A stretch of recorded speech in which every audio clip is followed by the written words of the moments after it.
ਪਿਆਰੇ ਬੱਚਿਓ, 9ਵੀਂ ਕਲਾਸ ਦਾ ਪਾਠ ਭਾਰਤ ਵਿੱਚ ਸੰਸਦੀ ਲੋਕਤੰਤਰ ਇਸ ਦੇ ਪ੍ਰਸ਼ਨ ਉੱਤਰ ਕਰਨ ਜਾ ਰਹੇ ਹਾਂ। ਸਭ ਤੋਂ ਪਹਿਲਾ ਭਾਗ ਹੈ ਵਸਤੂਨਿਸ਼ਟ ਪ੍ਰਸ਼ਨ। ਊੜਾ ਖਾਲੀ ਥਾਵਾਂ ਭਰੋ। ਪਹਿਲਾ ਡੈਸ਼ ਸੁਪਰੀਮ ਕੋਰਟ ਦੇ ਜੱਜਾਂ ਦੀ ਨਿਯੁਕਤੀ ਕਰਦਾ ਹੈ। ਤਾਂ ਸੁਪਰੀਮ ਕੋਰਟ ਦੇ ਜੱਜਾਂ ਨੂੰ ਕੌਣ ਨਿਯੁਕਤ ਕਰਦਾ ਹੈ? ਉੱਤਰ ਦਿੱਤਾ ਹੋਇਆ ਰਾਸ਼ਟਰਪਤੀ। ਦੂਸਰਾ, ਭਾਰਤੀ ਰਾਸ਼ਟਰਪਤੀ ਆਪਣੀਆਂ ਸਾਰੀਆਂ ਸ਼ਕਤੀਆਂ ਦੀ ਵਰਤੋਂ ਡੈਸ਼ ਦੀ ਸਲਾਹ ਨਾਲ ਕਰਦਾ ਹੈ। ਤਾਂ ਇਸ ਦਾ ਉੱਤਰ ਦੂਸਰਾ ਹੈ, ਦੂਸਰੇ ਦਾ ਪ੍ਰਧਾਨ ਮੰਤਰੀ, ਕਿਉਂਕਿ ਪ੍ਰਧਾਨ ਮੰਤਰੀ ਹੀ ਅਸਲ ਦੇ ਵਿੱਚ ਕਾਰਜਪਾਲਕ ਹੁੰਦਾ ਆ, ਸਾਰੇ ਕੰਮ ਉਹ ਕਰਦਾ ਆ, ਪਰ ਰਾਸ਼ਟਰਪਤੀ ਦੇ ਹਸਤਾਖਰ ਤੋਂ ਬਿਨਾਂ ਉਹ ਕੋਈ ਵੀ ਨਹੀਂ ਕੰਮ ਕਰ ਸਕਦਾ। ਐੜਾ ਭਾਗ ਠੀਕ ਅਤੇ ਗਲਤ। ਪ੍ਰਧਾਨ ਮੰਤਰੀ ਦੇਸ਼ ਦਾ ਸੰਵਿਧਾਨਕ ਮੁਖੀ ਹੁੰਦਾ ਹੈ। ਗਲਤ, ਕਿਉਂਕਿ ਦੇਸ਼ ਦਾ ਸੰਵਿਧਾਨਕ ਮੁਖੀ ਕੌਣ ਹੁੰਦਾ ਹੈ? ਰਾਸ਼ਟਰਪਤੀ। ਉਸ ਨੂੰ ਦੇਸ਼ ਦਾ ਸਰਵੋੱਚ ਵਿਅਕਤੀ ਵੀ ਕਿਹਾ ਜਾਂਦਾ ਹੈ। ਦੂਸਰਾ, ਭਾਰਤੀ ਸੰਸਦ ਵਿੱਚ ਲੋਕ ਸਭਾ, ਰਾਜ ਸਭਾ ਅਤੇ ਰਾਸ਼ਟਰਪਤੀ ਸ਼ਾਮਲ ਹਨ। ਇਹ ਸਹੀ ਹੈ। ਅੱਗੇ ਦੇਖਦੇ ਹਾਂ ਬਹੁ ਵਿਕਲਪੀ ਪ੍ਰਸ਼ਨ। ਭਾਰਤ ਵਿੱਚ ਕਾਨੂੰਨ ਨਿਰਮਾਣ ਦੀ ਆਖਰੀ ਸ਼ਕਤੀ ਕਿਸ ਕੋਲ ਹੈ? ਤਾਂ ਆਪਸ਼ਨ ਦਿੱਤੇ ਹੋਏ ਹਨ, ਮੰਤਰੀ ਮੰਡਲ, ਪਾਰਲੀਮੈਂਟ, ਲੋਕ ਸਭਾ ਤੇ ਰਾਸ਼ਟਰਪਤੀ। ਤਾਂ ਅੰਤਿਮ ਸ਼ਕਤੀ ਕਿਸ ਕੋਲ ਹੈ? ਆਖਰੀ ਸ਼ਕਤੀ ਹੈ ਰਾਸ਼ਟਰਪਤੀ ਕੋਲ, ਕਿਉਂਕਿ ਜਦ ਤੱਕ ਰਾਸ਼ਟਰਪਤੀ ਹਸਤਾਖਰ ਨਹੀਂ ਕਰਦਾ ਤਦ ਤੱਕ ਜਿਹੜਾ ਕੋਈ ਵੀ ਬਿੱਲ ਕਾਨੂੰਨ ਨਹੀਂ ਬਣ ਸਕਦਾ। ਦੂਸਰਾ ਪ੍ਰਸ਼ਨ ਹੈ, ਮੰਤਰੀ ਮੰਡਲ ਦੀਆਂ ਮੀਟਿੰਗਾਂ ਦੀ ਪ੍ਰਧਾਨਗੀ ਕੌਣ ਕਰਦਾ ਹੈ? ਤਾਂ ਮੰਤਰੀ ਮੰਡਲ ਪ੍ਰਧਾਨ ਮੰਤਰੀ ਦੇ ਲਈ, ਪ੍ਰਧਾਨ ਮੰਤਰੀ ਦੇ ਅੱਗੇ ਜ਼ਿੰਮੇਵਾਰ ਹੁੰਦਾ ਆ, ਅਤੇ ਪ੍ਰਧਾਨ ਮੰਤਰੀ ਹੀ ਮੰਤਰੀ ਮੰਡਲ ਦਾ ਨਿਰਮਾਣ ਕਰਦਾ ਹੈ। ਇਸ ਕਰਕੇ ਇਹਨਾਂ ਦੀਆਂ ਮੀਟਿੰਗਾਂ ਦੀ ਪ੍ਰਧਾਨਗੀ ਪ੍ਰਧਾਨ ਮੰਤਰੀ ਕਰਦਾ ਹੈ। ਹੁਣ ਦੂਸਰੇ ਪ੍ਰਸ਼ਨ ਹਨ ਬਹੁਤ ਛੋਟੇ ਉੱਤਰਾਂ ਵਾਲੇ ਪ੍ਰਸ਼ਨ। ਪਹਿਲਾ ਪ੍ਰਸ਼ਨ ਹੈ, ਭਾਰਤ ਵਿੱਚ ਕੇਂਦਰ ਅਤੇ ਰਾਜਾਂ ਵਿੱਚ ਕਿਹੜੀ ਸ਼ਾਸਨ ਪ੍ਰਣਾਲੀ ਅਪਣਾਈ ਗਈ ਹੈ? ਤਾਂ ਇਸ ਦਾ ਉੱਤਰ ਹੈ, ਭਾਰਤ ਵਿੱਚ ਸੰਘ ਅਤੇ ਰਾਜਾਂ ਵਿੱਚ ਸੰਸਦੀ ਸ਼ਾਸਨ ਪ੍ਰਣਾਲੀ ਅਪਣਾਈ ਗਈ ਹੈ। ਦੂਸਰਾ ਪ੍ਰਸ਼ਨ ਹੈ, ਸੰਸਦੀ ਪ੍ਰਣਾਲੀ ਵਿੱਚ ਦੇਸ਼ ਦੀ ਅਸਲੀ ਕਾਰਜਪਾਲਿਕਾ ਕੌਣ ਹੁੰਦਾ ਹੈ?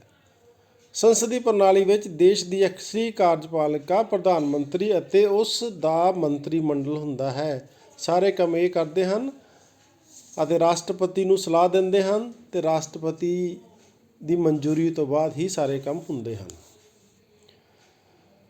ਤੀਸਰਾ ਪ੍ਰਸ਼ਨ ਹੈ, ਭਾਰਤ ਵਿੱਚ ਨਾਮਾਤਰ ਕਾਰਜਪਾਲਿਕਾ ਕੌਣ ਹੈ? ਉੱਤਰ ਹੈ, ਭਾਰਤ ਵਿੱਚ ਰਾਸ਼ਟਰਪਤੀ ਨਾਮਾਤਰ ਕਾਰਜਪਾਲਿਕਾ ਹੈ। ਤਾਂ ਬੱਚਿਓ, ਰਾਸ਼ਟਰਪਤੀ ਜਿਹੜਾ ਆ ਅਸਲ ਦੇ ਵਿੱਚ ਸੰਵਿਧਾਨਕ ਮੁਖੀ ਉਹ ਹੈ, ਉਹਦੇ ਨਾਂ ਦੇ ਉੱਤੇ ਹੀ ਸਾਰੇ ਕੰਮ ਹੁੰਦੇ ਹਨ, ਪਰ ਕੌਣ ਕਰਦਾ ਹੈ? ਪ੍ਰਧਾਨ ਮੰਤਰੀ ਅਤੇ ਉਸ ਦਾ ਮੰਤਰੀ ਮੰਡਲ। ਤਾਂ ਚੌਥਾ ਪ੍ਰਸ਼ਨ ਹੈ, ਰਾਸ਼ਟਰਪਤੀ ਚੋਣ ਵਿੱਚ ਕੌਣ ਕੌਣ ਭਾਗ ਲੈਂਦਾ ਹੈ? ਜਦੋਂ ਰਾਸ਼ਟਰਪਤੀ ਦੀ ਚੋਣ ਹੁੰਦੀ ਹੈ ਤਾਂ ਕੌਣ ਕੌਣ ਭਾਗ ਲੈਂਦਾ ਹੈ? ਉੱਤਰ, ਰਾਸ਼ਟਰਪਤੀ ਨੂੰ ਇੱਕ ਨਿਰਵਾਚਕ ਮੰਡਲ ਵੱਲੋਂ ਚੁਣਿਆ ਜਾਂਦਾ ਹੈ, ਜਿਸ ਵਿੱਚ ਲੋਕ ਸਭਾ, ਰਾਜ ਸਭਾ ਅਤੇ ਰਾਜ ਵਿਧਾਨ ਸਭਾਵਾਂ, ਦਿੱਲੀ ਅਤੇ ਪਾਂਡੀਚੇਰੀ ਵੀ ਦੇ ਚੁਣੇ ਹੋਏ ਮੈਂਬਰ ਹੁੰਦੇ ਹਨ। ਯਾਨੀ ਬੱਚਿਓ, ਰਾਸ਼ਟਰਪਤੀ ਦੀਆਂ ਚੋਣਾਂ ਵਿੱਚ ਆਪਾਂ ਵੋਟਾਂ ਨਹੀਂ ਪਾਉਂਦੇ।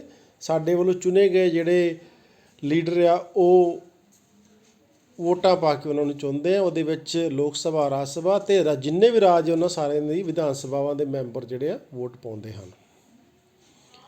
ਪੰਜਵਾਂ ਪ੍ਰਸ਼ਨ ਹੈ, ਸੰਸਦੀ ਪ੍ਰਣਾਲੀ ਦੀਆਂ ਕੋਈ ਦੋ ਵਿਸ਼ੇਸ਼ਤਾਵਾਂ ਦੱਸੋ।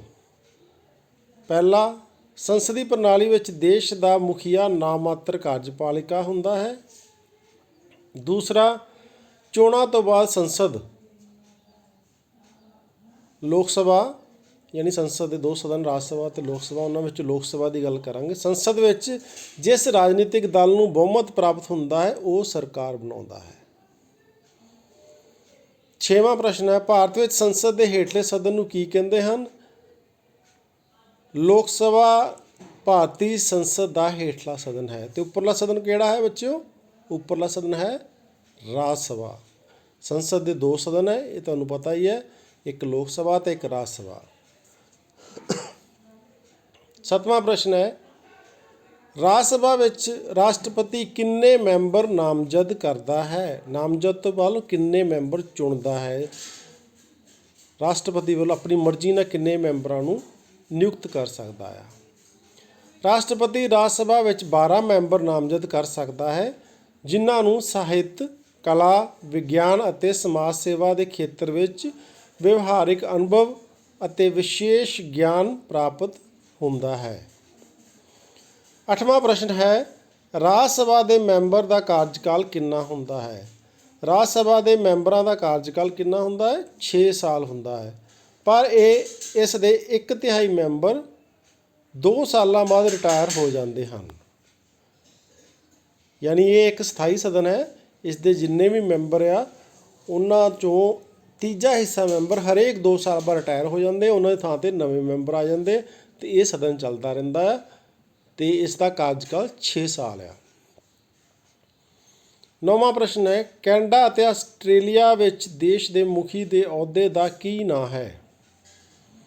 ਕੈਨੇਡਾ ਅਤੇ ਆਸਟ੍ਰੇਲੀਆ ਵਿੱਚ ਦੇਸ਼ ਦੇ ਮੁਖੀ ਨੂੰ ਗਵਰਨਰ ਜਨਰਲ ਕਹਿੰਦੇ ਹਨ। 10ਵਾਂ ਪ੍ਰਸ਼ਨ ਹੈ, ਪ੍ਰਧਾਨ ਮੰਤਰੀ ਅਤੇ ਮੰਤਰੀਆਂ ਨੂੰ ਅਹੁਦੇ ਦੀ ਸਹੁੰ ਕੌਣ ਚੁਕਾਉਂਦਾ ਹੈ? ਤਾਂ ਸਭ ਤੋਂ ਉੱਪਰ ਦੇਸ਼ ਦੇ ਵਿੱਚ ਰਾਸ਼ਟਰਪਤੀ ਹੁੰਦਾ ਹੈ ਅਤੇ ਇਸ ਕਰਕੇ ਰਾਸ਼ਟਰਪਤੀ ਉੱਚ ਅਹੁਦਿਆਂ ਦੇ ਵਾਲੇ ਵਿਅਕਤੀਆਂ ਨੂੰ ਸਹੁੰ ਚੁਕਾਉਂਦਾ ਹੈ ਅਤੇ ਰਾਸ਼ਟਰਪਤੀ ਹੀ ਪ੍ਰਧਾਨ ਮੰਤਰੀ ਅਤੇ ਮੰਤਰੀਆਂ ਨੂੰ ਸਹੁੰ ਚੁਕਾਉਂਦਾ ਹੈ। 11ਵਾਂ ਪ੍ਰਸ਼ਨ ਹੈ, ਮੰਤਰੀ ਮੰਡਲ ਦੀਆਂ ਬੈਠਕਾਂ ਦੀ ਪ੍ਰਧਾਨਗੀ ਕੌਣ ਕਰਦਾ ਹੈ? ਮੰਤਰੀ ਮੰਡਲ ਦਾ ਨਿਰਮਾਣ ਯਾਨੀ ਮੰਤਰੀ ਮੰਡਲ ਨੂੰ ਕੌਣ ਬਣਾਉਂਦਾ ਹੈ? ਪ੍ਰਧਾਨ ਮੰਤਰੀ। ਇਸ ਕਰਕੇ ਇਹਨਾਂ ਦੀ ਬੈਠਕਾਂ ਦੀ ਪ੍ਰਧਾਨਗੀ ਵੀ ਉਹੀ ਕਰਦਾ ਹੈ। 12ਵਾਂ ਪ੍ਰਸ਼ਨ ਹੈ, ਕਾਰਜਪਾਲਿਕਾ ਅਤੇ ਵਿਧਾਨਪਾਲਿਕਾ ਦੇ ਆਪਸੀ ਸਬੰਧਾਂ ਦੇ ਆਧਾਰ ਉੱਤੇ ਸ਼ਾਸਨ ਪ੍ਰਣਾਲੀ ਨੂੰ ਕਿਹੜੇ 2 ਰੂਪਾਂ ਵਿੱਚ ਵੰਡਿਆ ਜਾਂਦਾ ਹੈ ਜਾਂ ਉਹਦੇ ਕਿਹੜੇ 2 ਰੂਪ ਹੁੰਦੇ ਹਨ? ਤਾਂ ਉਹਦੇ 2 ਰੂਪ ਆ, ਇੱਕ ਸੰਸਦਾਤਮਕ, ਦੂਸਰਾ ਪ੍ਰਧਾਨਾਤਮਕ। ਤਾਂ ਸੰਸਦਾਤਮਕ ਕੀ ਹੈ? ਇਸ ਵਿੱਚ ਮੰਤਰੀ ਮੰਡਲ ਆਪਣੇ ਕੰਮਾਂ ਦੇ ਲਈ ਵਿਧਾਨਪਾਲਿਕਾ ਦੇ ਪ੍ਰਤੀ ਜ਼ਿੰਮੇਵਾਰ ਹੁੰਦਾ ਹੈ। ਅੱਗੇ ਹੈ ਪ੍ਰਧਾਨਾਤਮਕ। ਇਸ ਵਿੱਚ ਕਾਰਜਪਾਲਿਕਾ ਨੂੰ ਵਿਧਾਨਪਾਲਿਕਾ ਵੱਲੋਂ ਹਟਾਇਆ ਨਹੀਂ ਜਾ ਸਕਦਾ। 13ਵਾਂ ਪ੍ਰਸ਼ਨ ਹੈ, ਸੰਸਦੀ ਸ਼ਾਸਨ ਪ੍ਰਣਾਲੀ ਕਿਹੜੇ ਦੇਸ਼ ਤੋਂ ਲਈ ਗਈ ਹੈ?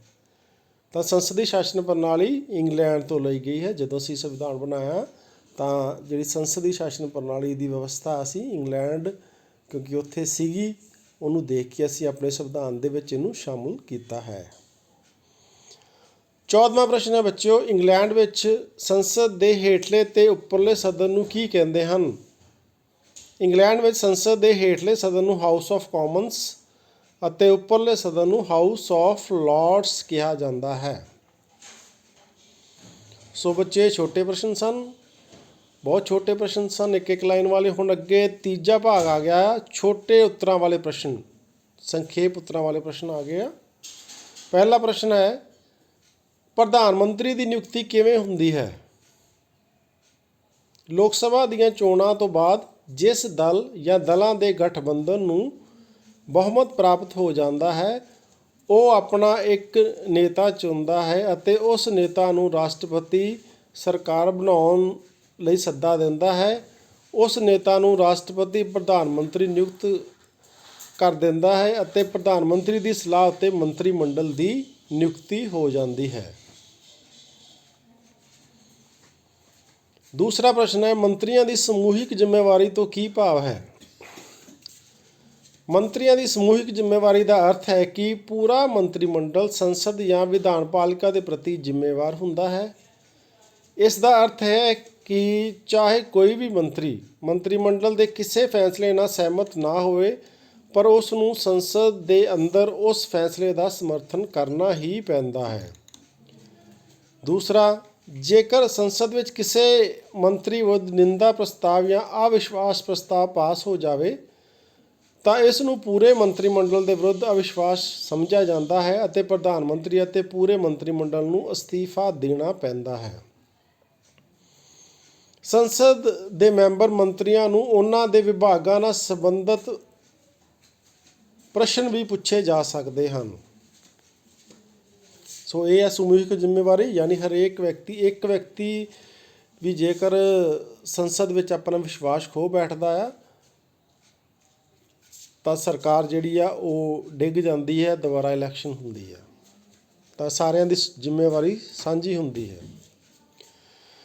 ਤੀਸਰਾ ਪ੍ਰਸ਼ਨ ਹੈ, ਵਿਧਾਨ ਪਾਲਿਕਾ ਮੰਤਰੀਆਂ ਉੱਤੇ ਕਿਹੜੇ ਢੰਗਾਂ ਨਾਲ ਨਿਯੰਤਰਣ ਰੱਖਦੀ ਹੈ? ਜੇਕਰ ਸੰਸਦ ਵਿੱਚ ਕਿਸੇ ਮੰਤਰੀ ਵਿਰੁੱਧ ਨਿੰਦਾ ਪ੍ਰਸਤਾਵ ਜਾਂ ਅਵਿਸ਼ਵਾਸ ਪ੍ਰਸਤਾਵ ਪਾਸ ਹੋ ਜਾਵੇ ਤਾਂ ਇਸ ਨੂੰ ਪੂਰੇ ਮੰਤਰੀ ਮੰਡਲ ਦੇ ਵਿਰੁੱਧ ਅਵਿਸ਼ਵਾਸ ਸਮਝਿਆ ਜਾਂਦਾ ਹੈ ਅਤੇ ਪ੍ਰਧਾਨ ਮੰਤਰੀ ਅਤੇ ਪੂਰੇ ਮੰਤਰੀ ਮੰਡਲ ਨੂੰ ਅਸਤੀਫਾ ਦੇਣਾ ਪੈਂਦਾ ਹੈ।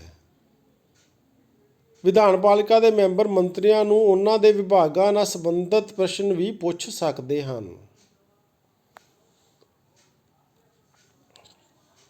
ਚੌਥਾ ਪ੍ਰਸ਼ਨ ਹੈ, ਪ੍ਰਧਾਨ ਮੰਤਰੀ ਦੇ ਕੋਈ 3 ਕੰਮਾਂ ਦਾ ਸੰਖੇਪ ਵਰਣਨ ਕਰੋ। ਪ੍ਰਧਾਨ ਮੰਤਰੀ ਮੰਤਰੀ ਮੰਡਲ ਦਾ ਗਠਨ ਕਰਦਾ ਹੈ। ਉਹ ਵੱਖ-ਵੱਖ ਮੰਤਰੀਆਂ ਨੂੰ ਉਹਨਾਂ ਦੇ ਮੰਤਰਾਲੇ ਵੰਡਦਾ ਹੈ। ਪ੍ਰਧਾਨ ਮੰਤਰੀ ਰਾਸ਼ਟਰਪਤੀ ਅਤੇ ਮੰਤਰੀ ਮੰਡਲ ਦੇ ਵਿਚਕਾਰ ਇੱਕ ਕੜੀ ਦਾ ਕੰਮ ਕਰਦਾ ਹੈ। ਉਹ ਰਾਸ਼ਟਰਪਤੀ ਨੂੰ ਸਲਾਹ ਦੇ ਕੇ ਲੋਕ ਸਭਾ ਨੂੰ ਉਸ ਦਾ ਸਮਾਂ ਪੂਰਾ ਹੋਣ ਤੋਂ ਪਹਿਲਾਂ ਵੀ ਭੰਗ ਕਰ ਸਕਦਾ ਹੈ। ਉਹ ਮੰਤਰੀ ਮੰਡਲ ਦੀਆਂ ਬੈਠਕਾਂ ਦੀ ਪ੍ਰਧਾਨਗੀ ਕਰਦਾ ਹੈ। ਸੋ ਇਹ ਕੰਮ ਆ ਰਾਸ਼ਟਰਪਤੀ ਜਿਹੜਾ ਪ੍ਰਧਾਨ ਮੰਤਰੀ ਕਰਦਾ ਹੈ। ਲੋਕ ਸਭਾ ਦੀ ਬਣਤਰ ਤੇ ਨੋਟ ਲਿਖੋ। ਲੋਕ ਸਭਾ ਨੂੰ ਹੇਠਲਾ ਸਦਨ ਵੀ ਕਿਹਾ ਜਾਂਦਾ ਹੈ। ਇਸ ਦੇ ਵੱਧ ਤੋਂ ਵੱਧ 552 ਮੈਂਬਰ ਹੋ ਸਕਦੇ ਹਨ। ਇਹਨਾਂ 532 ਵਿੱਚੋਂ 532 ਲਿਖਿਆ ਗਿਆ। 552 ਵਿੱਚੋਂ 530 ਰਾਜਾਂ ਵਿੱਚੋਂ ਚੁਣ ਕੇ ਆਉਂਦੇ ਹਨ ਅਤੇ 20 ਮੈਂਬਰ ਕੇਂਦਰ ਸ਼ਾਸਿਤ ਪ੍ਰਦੇਸ਼ਾਂ ਤੋਂ ਚੁਣ ਕੇ ਆਉਂਦੇ ਹਨ ਅਤੇ 2 ਮੈਂਬਰਾਂ ਨੂੰ ਰਾਸ਼ਟਰਪਤੀ ਐਂਗਲੋ ਇੰਡੀਅਨ ਸਮੁਦਾਇ ਦੇ ਮੈਂਬਰਾਂ ਵਿੱਚੋਂ ਨਿਯੁਕਤ ਕਰੇਗਾ ਜੇਕਰ ਉਸ ਨੂੰ ਲੱਗੇਗਾ ਕਿ ਇਹਨਾਂ ਦਾ ਲੋਕ ਸਭਾ ਵਿੱਚ ਪ੍ਰਤੀਨਿਧਤਵ ਨਹੀਂ ਹੈ। ਵਰਤਮਾਨ ਵਿੱਚ ਲੋਕ ਸਭਾ ਦੇ 545 ਮੈਂਬਰ ਹਨ, ਜਿਨ੍ਹਾਂ ਵਿੱਚੋਂ 530 ਰਾਜਾਂ ਚੋਂ 13 ਕੇਂਦਰ ਸ਼ਾਸਿਤ ਪ੍ਰਦੇਸ਼ਾਂ ਤੋਂ ਚੁਣ ਕੇ ਆਉਂਦੇ ਹਨ ਅਤੇ 2 ਮੈਂਬਰਾਂ ਨੂੰ ਰਾਸ਼ਟਰਪਤੀ ਮਨੋਨੀਤ ਕਰਦਾ ਹੈ। ਹੁਣ 2 ਮੈਂਬਰ ਵਿੱਚੋਂ ਕਿਹੜੇ ਮਨੋਨੀਤ ਕਰਦਾ? Anglo Indian. ਐਂਗਲੋ ਇੰਡੀਅਨ ਦਾ ਮਤਲਬ ਆ ਉਹ ਵਿਅਕਤੀ ਜਿਸ ਦਾ ਪਿਤਾ ਜਾਂ ਜਿਸ ਦੀ ਮਾਂ ਇਹਨਾਂ ਦੋਵਾਂ ਵਿੱਚੋਂ ਇੱਕ ਵਿਅਕਤੀ ਅੰਗਰੇਜ਼ ਹੋਵੇ, ਉਹਨੂੰ ਅਸੀਂ ਐਂਗਲੋ ਇੰਡੀਅਨ ਕਹਿੰਦੇ ਹਾਂ। ਅਤੇ ਜੇਕਰ ਇਸ ਤਰ੍ਹਾਂ ਦਾ ਕੋਈ ਵੀ ਵਿਅਕਤੀ ਲੋਕ ਸਭਾ ਦੀਆਂ ਚੋਣਾਂ ਦੇ ਵਿੱਚ ਚੁਣ ਕੇ ਨਹੀਂ ਆਉਂਦਾ ਤਾਂ ਰਾਸ਼ਟਰਪਤੀ ਕਿਸੇ ਵੀ 2 ਮੈਂਬਰਾਂ ਨੂੰ, ਕਿਸੇ ਵੀ 2 ਵਿਅਕਤੀਆਂ ਨੂੰ ਲੋਕ ਸਭਾ ਦਾ ਮੈਂਬਰ ਚੁਣ ਸਕਦਾ ਹੈ। ਠੀਕ ਹੈ। ਇਸ ਵੇਲੇ ਹੁਣ ਸਾਡੇ ਕੋਲ 545 ਮੈਂਬਰ ਜਿਹੜੇ ਆ ਲੋਕ ਸਭਾ ਦੇ ਵਿੱਚ ਹਨ, ਜਿਨ੍ਹਾਂ 'ਚ 530 ਰਾਜਾਂ 'ਚੋਂ ਆਉਂਦੇ ਆ, 13 ਜਿਹੜੇ ਆ ਉਹ ਕੇਂਦਰ ਸ਼ਾਸਿਤ ਪ੍ਰਦੇਸ਼ਾਂ ਤੋਂ ਆਉਂਦੇ ਆ ਅਤੇ 2 ਨੂੰ ਰਾਸ਼ਟਰਪਤੀ ਚੁਣਦਾ ਹੈ।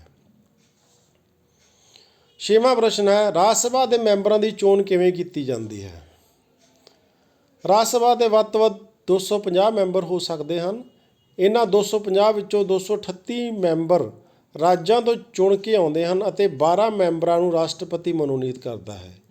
ਜਿਵੇਂ ਲੋਕ ਸਭਾ ਦੇ ਵਿੱਚ 2 ਮੈਂਬਰਾਂ ਨੂੰ ਮਨੋਨੀਤ ਕਰਦਾ ਹੈ ਯਾਨੀ ਚੁਣਦਾ ਹੈ, ਇੱਦਾਂ ਹੀ ਰਾਜ ਸਭਾ ਦੇ ਵਿੱਚ 12 ਮੈਂਬਰਾਂ ਨੂੰ ਮਨੋਨੀਤ ਕੀਤਾ ਜਾਂਦਾ ਹੈ, ਜਿਨ੍ਹਾਂ ਨੂੰ ਸਾਹਿਤ, ਕਲਾ, ਵਿਗਿਆਨ ਅਤੇ ਸਮਾਜ ਸੇਵਾ ਦਾ ਵਿਸ਼ੇਸ਼ ਗਿਆਨ ਅਤੇ ਵਿਵਹਾਰਿਕ ਅਨੁਭਵ ਹੁੰਦਾ ਹੈ। 238 ਮੈਂਬਰਾਂ ਨੂੰ ਰਾਜ ਵਿਧਾਨ ਸਭਾਵਾਂ ਦੇ ਚੁਣੇ ਹੋਏ ਮੈਂਬਰਾਂ ਵੱਲੋਂ ਅਨੁਪਾਤਿਕ ਪ੍ਰਤੀਨਿਧਤਵ ਉੱਤੇ ਇੱਕ ਬਦਲਵੀਂ ਵੋਟ ਨਾਲ ਚੁਣਿਆ ਜਾਂਦਾ ਹੈ। ਹੁਣ ਬੱਚੇ ਇੱਥੇ ਇੱਕ ਗੱਲ ਦੱਸਣਯੋਗ ਹੈ ਵੀ ਰਾਜ ਸਭਾ ਦੇ ਮੈਂਬਰਾਂ ਵਾਸਤੇ ਦੇਸ਼ ਦੇ ਨਾਗਰਿਕ ਵੋਟਾਂ ਨਹੀਂ ਪਾਉਂਦੇ। ਇਹਨਾਂ ਨੂੰ ਜਿਹੜਾ ਆ ਚੁਣਿਆ ਜਾਂਦਾ ਆ ਰਾਜ ਵਿਧਾਨ ਸਭਾਵਾਂ ਦੇ ਚੁਣੇ ਹੋਏ ਮੈਂਬਰਾਂ ਦੇ ਵੱਲੋਂ, ਯਾਨੀ ਹਰੇਕ ਰਾਜ ਦੇ ਵਿੱਚੋਂ ਕੁਛ ਮੈਂਬਰ ਚੁਣ ਕੇ ਰਾਜ ਸਭਾ ਦੇ ਵਿੱਚ ਭੇਜੇ ਜਾਂਦੇ ਹਨ। ਪੰਜਾਬ ਦੇ ਵਿੱਚੋਂ ਵੀ 7 ਮੈਂਬਰ ਰਾਜ ਸਭਾ ਲਈ ਚੁਣੇ ਜਾਂਦੇ ਹਨ। ਜਦੋਂ ਉਹਨਾਂ 'ਚੋਂ ਕੁਛ ਮੈਂਬਰ ਰਿਟਾਇਰ ਹੋ ਜਾਂਦੇ ਹਨ ਤਾਂ ਉਹਨਾਂ ਦੀ ਥਾਂ 'ਤੇ ਕੁਛ ਨਵੇਂ ਆ ਜਾਂਦੇ ਹਨ। ਉਹਨਾਂ ਨੂੰ ਵਿਧਾਨ ਸਭਾ ਜਿਹੜੀ ਆ ਰਾਜ ਦੀ ਵਿਧਾਨ ਸਭਾ ਚੁਣ ਕੇ ਅੱਗੇ ਭੇਜਦੀ ਹੈ। 7ਵਾਂ ਪ੍ਰਸ਼ਨ ਹੈ, ਰਾਸ਼ਟਰਪਤੀ ਦੀਆਂ ਕੋਈ 4 ਸ਼ਕਤੀਆਂ ਲਿਖੋ। ਰਾਸ਼ਟਰਪਤੀ ਦੀਆਂ 4 ਸ਼ਕਤੀਆਂ ਦਾ ਵਰਣਨ ਇਸ ਪ੍ਰਕਾਰ ਹੈ। ਪਹਿਲਾ, ਪ੍ਰਸ਼ਾਸਕੀ ਸ਼ਕਤੀਆਂ। ਭਾਰਤ ਦਾ ਸਾਰਾ ਪ੍ਰਸ਼ਾਸਨ ਰਾਸ਼ਟਰਪਤੀ ਦੇ ਨਾਂ ਉੱਤੇ ਚੱਲਦਾ ਹੈ ਅਤੇ ਭਾਰਤ ਸਰਕਾਰ ਦੇ ਫੈਸਲੇ ਉਸ ਦੇ ਨਾਮ ਉੱਤੇ ਚੱਲਦੇ ਹਨ। ਦੂਸਰਾ, ਮੰਤਰੀ ਮੰਡਲ ਨਾਲ ਸੰਬੰਧਿਤ ਸ਼ਕਤੀਆਂ। ਰਾਸ਼ਟਰਪਤੀ ਪ੍ਰਧਾਨ ਮੰਤਰੀ ਦੀ ਨਿਯੁਕਤੀ ਕਰਦਾ ਹੈ ਅਤੇ ਉਸ ਦੀ ਸਲਾਹ ਨਾਲ ਹੋਰ ਮੰਤਰੀਆਂ ਨੂੰ ਨਿਯੁਕਤ ਕਰਦਾ ਹੈ। ਉਹ ਪ੍ਰਧਾਨ ਮੰਤਰੀ ਦੀ ਸਲਾਹ ਨਾਲ ਮੰਤਰੀਆਂ ਨੂੰ ਹਟਾ ਵੀ ਸਕਦਾ ਹੈ। ਤੀਸਰੀਆਂ, ਸੈਨਿਕ ਸ਼ਕਤੀਆਂ। ਰਾਸ਼ਟਰਪਤੀ ਦੇਸ਼ ਦੀਆਂ ਸਾਰੀਆਂ ਸੈਨਾਵਾਂ ਦਾ ਸਰਵਉੱਚ ਸੈਨਾਪਤੀ ਹੈ। ਉਹ ਬਲ ਸੈਨਾ, ਉਹ ਥਲ ਸੈਨਾ, ਬਲ ਸੈਨਾ ਲਿਖਿਆ ਗਿਆ, ਥਲ ਸੈਨਾ, ਵਾਯੂ ਸੈਨਾ ਅਤੇ ਜਲ ਸੈਨਾ ਦੇ ਪ੍ਰਧਾਨਾਂ ਦੀ ਨਿਯੁਕਤੀ ਕਰਦਾ ਹੈ। ਚੌਥਾ, ਰਾਜਪਾਲਾਂ ਦੀ ਨਿਯੁਕਤੀ। ਰਾਸ਼ਟਰਪਤੀ ਰਾਜਾਂ ਦੇ ਰਾਜਪਾਲਾਂ ਨੂੰ ਆਪਣੇ ਪ੍ਰਤੀਨਿਧ ਦੇ ਰੂਪ ਵਿੱਚ ਨਿਯੁਕਤ ਕਰਦਾ ਹੈ। ਸੋ ਇਹ 4 ਤਰ੍ਹਾਂ ਦੀਆਂ ਸ਼ਕਤੀਆਂ ਰਾਸ਼ਟਰਪਤੀ ਦੇ ਕੋਲ ਹਨ। 8ਵਾਂ ਪ੍ਰਸ਼ਨ ਹੈ, ਮੰਤਰੀ ਪਰਿਸ਼ਦ ਦੇ ਗਠਨ ਉੱਤੇ ਨੋਟ ਲਿਖੋ। ਬੱਚਿਓ, ਇੱਕ ਮੰਤਰੀ ਮੰਡਲ ਆ, ਇੱਕ ਮੰਤਰੀ ਪਰਿਸ਼ਦ ਆ, ਇਹਨਾਂ ਦੋਵਾਂ ਦੇ ਵਿੱਚ ਫਰਕ ਆ। ਹੁਣ ਮੰਤਰੀ ਮੰਡਲ ਕੀ ਆ? ਮੰਤਰੀ ਪਰਿਸ਼ਦ ਦਾ ਹੀ ਹਿੱਸਾ ਆ। ਠੀਕ ਹੈ, ਮੰਤਰੀ ਪਰਿਸ਼ਦ ਦੇ ਵਿੱਚ 4 ਤਰ੍ਹਾਂ ਦੇ ਮੰਤਰੀ ਆਉਂਦੇ ਆ, ਕੈਬਨਿਟ ਮੰਤਰੀ, ਰਾਜ ਮੰਤਰੀ, ਉਪ ਮੰਤਰੀ ਅਤੇ ਸੰਸਦੀ ਸਕੱਤਰ।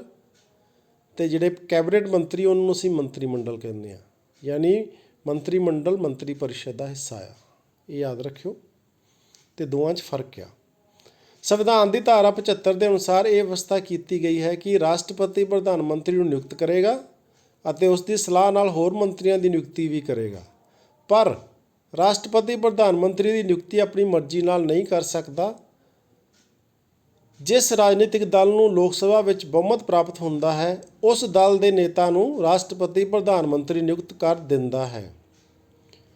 ਆਪਣੀ ਨਿਯੁਕਤੀ ਤੋਂ ਬਾਅਦ ਪ੍ਰਧਾਨ ਮੰਤਰੀ ਆਪਣੇ ਸਾਥੀਆਂ ਜਾਂ ਹੋਰ ਮੰਤਰੀਆਂ ਦੀ ਇੱਕ ਲਿਸਟ ਤਿਆਰ ਕਰਦਾ ਹੈ ਅਤੇ ਰਾਸ਼ਟਰਪਤੀ ਉਹਨਾਂ ਨੂੰ ਮੰਤਰੀ ਨਿਯੁਕਤ ਕਰ ਦਿੰਦਾ ਹੈ। ਇਸ ਤਰ੍ਹਾਂ ਮੰਤਰੀ ਪਰਿਸ਼ਦ ਦਾ ਗਠਨ ਹੁੰਦਾ ਆ, ਯਾਨੀ ਮੰਤਰੀ ਪਰਿਸ਼ਦ ਤਿਆਰ ਹੁੰਦਾ ਆ। ਸੋ ਬੱਚਿਓ, ਇਹ ਪ੍ਰਸ਼ਨ ਸੀ ਭਾਰਤ ਵਿੱਚ ਸੰਸਦੀ ਲੋਕਤੰਤਰ ਇਸ ਪਾਠ ਦੇ। ਇਹਦੇ ਵਿੱਚ ਆਪਾਂ ਪੜ੍ਹਿਆ ਹੈਗਾ ਪ੍ਰਧਾਨ ਮੰਤਰੀ ਬਾਰੇ, ਰਾਸ਼ਟਰਪਤੀ ਬਾਰੇ, ਸੰਸਦ ਬਾਰੇ, ਲੋਕ ਸਭਾ, ਰਾਜ ਸਭਾ ਬਾਰੇ। ਤਾਂ ਆਸ ਹੈ ਵੀ ਤੁਹਾਨੂੰ ਗੱਲ ਸਮਝ ਲੱਗ ਗਈ ਹੋਏਗੀ। ਤੁਸੀਂ ਕੁਐਸਚਨ ਨੋਟ ਕਰ ਲਿਓ ਕਾਪੀ 'ਤੇ ਅਤੇ ਇਹਨਾਂ ਪ੍ਰਸ਼ਨਾਂ ਨੂੰ ਯਾਦ ਕਰ ਲਿਓ। ਧੰਨਵਾਦ।